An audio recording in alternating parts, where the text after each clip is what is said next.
Pak Prawoto ini anak prajurit ya? Iya. Apa pangkatnya Bapak? Bapak terakhir pensiun Peltu. Peltu itu Bintara, masuk Bintara. Jadi di atasnya Sersan. Sersan ada Pelda, Peltu. Yang pilot-pilot juga gitu. Putranya berapa Bapak? 6. Pak Prawoto nomor 1. Kok bisa sekolah di Jogja sekarang? Oh begini Mas Arief. Ceritanya begini. Dulu saya sudah pesimis ya, karena saya waktu kelas 2 SMA saya naik kelas 2 SMA Bapak sudah pensiun. Karena Bintara waktu itu zaman itu kan 48 sudah pensiun. Nah, oleh sebab itu saya tidak punya harapan, tidak punya hope gitu ya. Setelah kelas 3 saya baru sadar. Saya jadi apa kalau tidak sekolah gitu ya. 3 SMA maksudnya? Ya, 3 SMA. Nah, kemudian sadar, belajar, agak bener gitu ya, agak bener gitu. Bagusnya Pak Harto waktu itu ya, ini yang saya rasakan ya, mohon maaf gitu. Kan tidak semua Pak Harto ya. Anaknya veteran gratis. Oh. Ya, bapak saya veteran, angkatan 45. Ya. Jadi kemudian saya diterima di Gajah Mada, hanya nunjukkan kartu veteran bapak saya. Gratis sudah, nggak bayar. Saya tinggal lapor setiap tahun aja.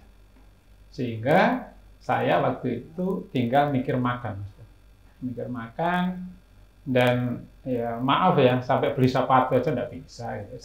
Saya kuliah pakai sepatunya jenggel bapak itu, kalau kuliah nggak pernah di depan, malu soalnya. Sepatu tentara itu? Tentara itu.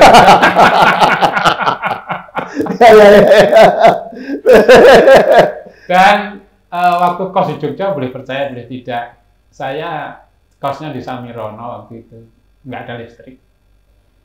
Jadi, Samirono itu timurnya kampus, ya kan? Timurnya kampus UGM, yang sekarang dipakai juga kan? Sampingnya UNJ ya? Iya, depannya. Iya. Jadi nggak ada lampunya pakai teplok gitu ya. Jadi saya kalau belajar harus ke Santikara supaya ada listrik gitu ya. Santikara itu asrama kan? Asrama Putri. Daerah asrama Putri. Kok bisa di situ? Kan ada tempat belajarnya, Mas. Oh. Jadi tempat belajar seperti aula gitu, terus ada mejanya gitu ya. Jadi saya hampir setiap malam belajar di situ. Bawa makan gitu. Kalau yang punya uang itu beli di kantin situ, tapi saya bawa tepak sendiri gitu. Ya paling lauknya paling sambal garing sama tempe. Mudah mewah itu. Nah, setelah lulus kemudian? Setelah lulus saya begini. Waktu lulus itu saya berempat ya. Inginnya jadi diplomat ya waktu itu. Ya, karena lulus. Jadi jurusan pemerintahan pengen jadi diplomat. Diplomat. Padahal biasanya urusan hubungan internasional. Ya. Nah, waktu itu yang boleh daftar hanya lulusan UI dan UGM, Mas, di Deplu itu soalnya. Dan belum kawin. Nah, saya akannya besar. Terus kemudian saya berempat sana. Nah, itulah saya, oleh sebab itu saya tidak boleh adik-adik saya kemudian seperti saya memilih salah gitu. Karena saya tidak pernah berpikir punya wawasan yang demikian luas waktu itu. Waktu daftar di Deplu tinggal wawancara, berempat itu lulus semua. Di bis kemudian saya ketemu sama anak AN, diajak, ayo Dek, ayo, Mas, ayo neng PU, kenapa? Apa itu betul anaknya? Setelah ke sana, ternyata dia daftar ke PU. Setelah di PU kemudian langsung, ayo ikut daftar. Begitu daftar suruh masuk besoknya. Di PU? Di PU. Gitu. Tahun berapa itu Pak? Tahun 82. Akhirnya saya kebetulan saya tahu Jakarta setelah cari kerja, Mas Arief, gitu. Jadi bisa dibayangkan ya, Jakarta. Terus kemudian di situ saya ikut anaknya Pak D yang lulusan SMA, saya cerita gitu, mohon maaf ya, ini kan ngomong apa adanya kata Bapak. Di PU aja enak, di situ proyek banyak, duitnya akeh, katanya gitu. Nah saya sebagai lulusan baru, kemudian universitas desa katanya gitu kan. Waduh, biasanya nggak punya uang, terus kemudian ini. Wah, ya ini itu kan ya, bayangan ya, gitu ya. ya. Terus akhirnya saya tinggal di Deplu. Saya akhirnya masuk ke PU. Nah, kemudian teman saya akhirnya berkarir di Deplu, tiga-tiganya ini. Akhirnya jadi duta besar.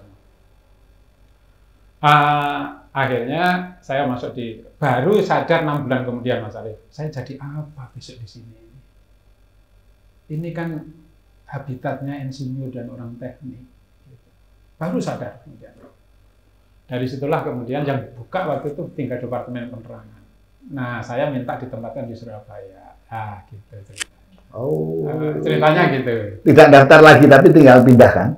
Dari departemen PU ke penerangan. Enggak, daftar lagi. Oh. Nah, karena teman-teman kita banyak yang jadi pejabat di BKN, akhirnya nitnya jangan mbok cerek loh, beres. Ya ini ASN nih.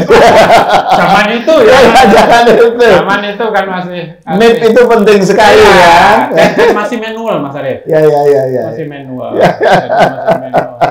Akhirnya begitu saya datang ke sini, ternyata pilihan saya nggak salah Mas Arief. Saya mungkin ya, mohon maaf, saya masuk di Departemen Penerangan di tempatnya di Kanwil, saya mungkin pejabat yang aneh gitu ya. Saya itu dilantik, disumpah pegawai negeri dulu, maju, mundur, maju lagi disumpah jabatan. Jadi saya jadi staf itu hanya capak aja. Jabatan di Kanwil? Iya, di Kanwil. Yang kemudian setelah ada sentralisasi bubarkan, kemudian jadi Pemprov itu ya. Oleh Pak Imam kemudian saya diangkat jadi kepala dinas. Ketemu ibu di mana? Istri saya itu satu kampung dengan saya, tapi selisihnya 7 tahun. Jadi waktu saya mahasiswa tingkat 3, istri saya baru kelas 1 SMA.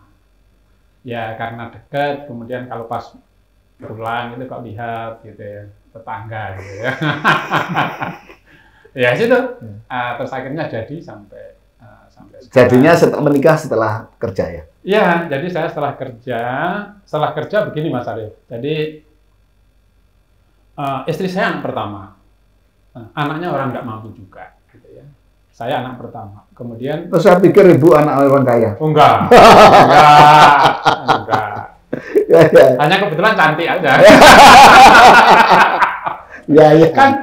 Kan waktu itu kuliah di UGM kan bisa milih. Oh ya. Waktu itu di kampung gitu. Ya. Jadi ya maaf ini guyon. Ya. Jadi waktu dia kuliah mau lulus SMA, saya tanya mau teruskan deh gitu. Ya Mas, yang universitas nggak mau pikir di sini saya tanya. Kenapa Mas gitu? Awakmu anak pertama gitu ya. Awakmu nek kuliah berarti nunggu 5 tahun. Terus aku menunggu awakmu 5 tahun. Ya nggak mungkin lah gitu ya. Nek menurut saya awakmu ambil diploma 1 aja. Waktu itu kan masih Mas, ikatan dinas untuk guru itu. Ya. Ambil jurusan matematika. Kenapa Mas? Gitu. Jurusan matematika itu pertama muridnya nggak sembrono, gitu ya. Yang kedua, kalau seandainya kita kurang, awakmu bisa ngelesi, bisa ini, gitu. Terus kemudian, oh ya Mas, gitu. Akhirnya masuk di waktu itu daftarnya hanya di Sanata Dharma Mas Arief. Oh di Jogja juga? Iya di Jogja. Ya tinggi Sanata Dharma, nggak daftar mana-mana. Karena saya dulu karena nggak bisa beli buku, saya tuh kan nggak kebagian di fakultas, saya tuh cari ya. Akhirnya kalau belajar siang itu habis kuliah ke IKIP negeri, terus ke Sanata Dharma. Ya, jadi saya di situ masuk hanya baca aja. Di situ kan banyak pengumuman bahwa di situ dibuka program diploma anunya pemerintah jurusan ini nanti ditempatkan nggak bayar. Setiap bulan dikasih biaya. Dari situ kemudian istri saya arahkan. Oleh sebab itu Mas Arief, saya percaya betul apapun itu harus direncanakan dengan baik, termasuk berkeluarga. Gitu. Dan saya percaya betul. Ya, sehingga saya mulai dari keluarga, punya anak, itu saya rencanakan. Sangat. Termasuk anak kuliah di luar negeri. Iya, iya. Karena ceritanya gini Mas Arif, saya dulu kan cita-cita sekolah ke Amerika gitu ya. Saya menikah dengan istri itu sudah dibebani adik. Saya bilang sama istri saya. Begitu dia. Berapa adik? Adik saya yang 5, jadi beban? 5, istri saya 5. Semuanya jadi beban? Ya. Hebat. Nah, kemudian pada waktu menikah, istri saya itu baru 100 semester. Saya bilang, kita menikah, Dik. Kenapa, Mas? Gitu. Nanti kalau kita menikah, kamu mengikuti suami. Jadi nggak akan dibuang jauh. Karena ikatan dinas. Nah, gitu Mas Arif. Jadi saya atur sedemikian rupa. Ukil ini, jadi... jadi ini cerdas ini. Jadi segala sesuatu di strategi. Ya. Nah, begitu saya ditempatkan di Surabaya, saya milih di SMP Surabaya. Jadi kantor saya dulu Jalan Jawa nomor 12.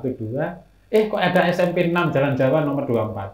Saya bilang ke IKIP Sanata Dharma, Pak, saya mohon ditempatkan di SMP 2, SMP 6. Saya ketemu di sana, tunjukkan surat. Iya, ada Pak Prawoto, nanti saya tempatkan di sana. SMP 6. SMP 6 Surabaya. Jadi waktu itu orang SMP 6 terserang, loh kok bisa ya ditempatkan di sini? Tuhan lagi yang bicara, ya. Jadi saya enggak, ya. Jadi Sanata enggak strategi sama kemudian ya Tuhan, oke. Ya. Tapi strategi itu menjadi penting lah. Jadi segala sesuatu itu harus terencana dengan baik, saya percaya. Dan kemudian yang penting menurut saya kok ini ya, saya yang terkagum tadi, begitu menikah harus menanggung beban, ngopeni 5 dari adik-adik Pak Prawoto dan 5 dari adiknya itu. Ya. Waktu itu istri saya masih menikah, saya menikah itu umur 19 tahun. Saking mudanya, itu lulus ngajar di SMP 6 itu tak suruh gelung rambutnya supaya kelihatan tua. Belum jilbaban ya? Nah, terus kemudian saya bilang, begitu dapat gaji pertama, saya bilang, Dek, kita ini hidup untuk keluarga atau untuk diri sendiri. Apa maksudnya, Mas? Kan dia masih 19 tahun. Saya waktu itu udah 27. Gini, kalau hidup untuk keluarga, adikmu 5, adik saya 5. Ya sudah, kita biayai semua tanpa membedakan adikmu ya adikku. Ada konsekuensinya. Konsekuensinya apa, Mas? Kita mungkin akan menderita selama 10 tahun. Tapi ada positifnya, apa Mas? Kita selama hidup akan dipundi-pundi oleh keluarga.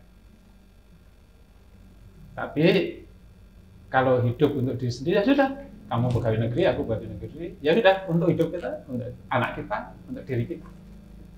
Tapi resikonya kita akan dikutuk seumur hidup. Karena kita ditakdirkan lahir yang pertama, tapi tidak tahu.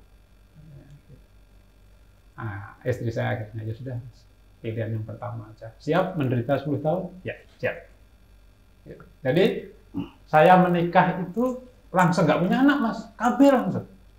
Apa ada mau anak sekarang kawin kabeh. Karena harus menghidupi adik-adik. Langsung adik. Jadi anak saya yang pertama itu kadang-kadang saya kalau gini ini apa itu emosi gitu. Saya bisa paham, saya bisa paham. Karena suruh baleni itu megah. Begitu beratnya gitu ya, begitu beratnya. Saya punya anak itu setelah saya umur 30. Istri saya 23. Ya karena itu tadi. Kemudian setelah saya merasa siap, saya bilang sama istri saya, ayo kita harus punya anak. Kita tidak boleh egois memikirkan adik saja, tapi kita juga harus memikirkan kehidupan anak-anak kita. Akhirnya, alhamdulillah, kemudian lahir anak saya yang pertama 86, yang dari dokter itu. Kemudian KB lagi. Ya, jadi selisih anaknya nomor 1 sama nomor 2 itu 5 tahun. Jadi semua saya rencanakan. Alhamdulillah adik saya, adiknya istri semua selesai. Jadi ya. Saya kira kok ya Pak Prawoto, saya jujur aja, saya melihatnya ini salah satu kunci kenapa Pak Prawoto kemudian tidak ada matinya, gitu kan. Jadi dapat jabatan terus, dapat amanah terus, dan orang melihat karena track record, karena portofolio, trusty terhadap Pak Prawoto, dan kemudian mestinya pensiun pun kemudian menjadi tidak pensiun, diberi amanah, ya yang itu yang tidak terduga-duga. Saya percaya itu doanya adik-adik. Amin. Karena itu, saya percaya itu pasti doanya ibu-ibunya Pak Prawoto, ibunya Nyonya juga. Karena saya jujur aja juga mengalami hal yang sama. Jadi begitu kerja harus menghidupi adik-adik. Saya juga kebetulan anak pertama, adik saya 5. Gitu. Begitu mulai kerja, ibu saya sakit, padahal kalau saya ujung tombaknya itu ibu. Jadi kemudian begitu kerja ya sudah menghidupi membantu sakitnya ibu, kemudian bapak, terus kemudian adik-adik. Jadi saya pernah berat sekali itu yang saya rasakan tahun 90. Itu membiayai 7 orang kuliah bersama-sama. 7 orang. Jadi intinya pesannya jangan khawatir kalau harus dapat beban di awal. Nggak usah. Nggak usah khawatir. Ini sudah diatur sama yang atas ya. Oke, saya kira ada banyak hal yang kita dapat dari Pak Prawoto ini. Ada satu yang saya lupa. Jadi Bu Prawoto ini guru dan sampai sekarang juga masih tetap menjadi guru. Tidak ikut ke Magetan ya? Ikut Magetan. Sekarang kepala sekolah di SMP. Sekarang jadi kepala sekolah di sana. Tapi ketika jadi masih di Surabaya. Iya, masih Surabaya. Karena masih tidak boleh pindah sama Ibu Wali Kota. Jadi ini sosok banyak hal yang patut kita tiru. Satu, ya tentu trusty, kemudian integritas, kemudian dedikasi di dalam menjalankan segala amanah itu pasti akan menghasilkan sesuatu. Itu yang pertama. Sehingga beliau bisa menjadi bupati, sebut sajalah sebetulnya modal dengkul dalam artian modal finansialnya. Tapi beliau tadi modal sosialnya yang kuat sekali itu. Jadi saya kira dalam situasi apapun hal-hal seperti ini pasti akan bisa kita tembus. Jadi siapapun orang baik pasti punya peluang juga untuk menjadi pemimpin di negeri ini. Jadi tidak usah khawatir. Yang kedua bahwa kalau kita berbuat baik dengan keluarga, dengan adik-adik, pasti dapat ganti. Contohnya Pak Prawoto ini. Makasih Pak. Mudah-mudahan sukses. Amin. Nanti kapan-kapan kita ke Magetan. Saya suka anunya. Apa itu? Suka ayam panggang. Ayam panggang gandul. Ya. Monggo. Makasih.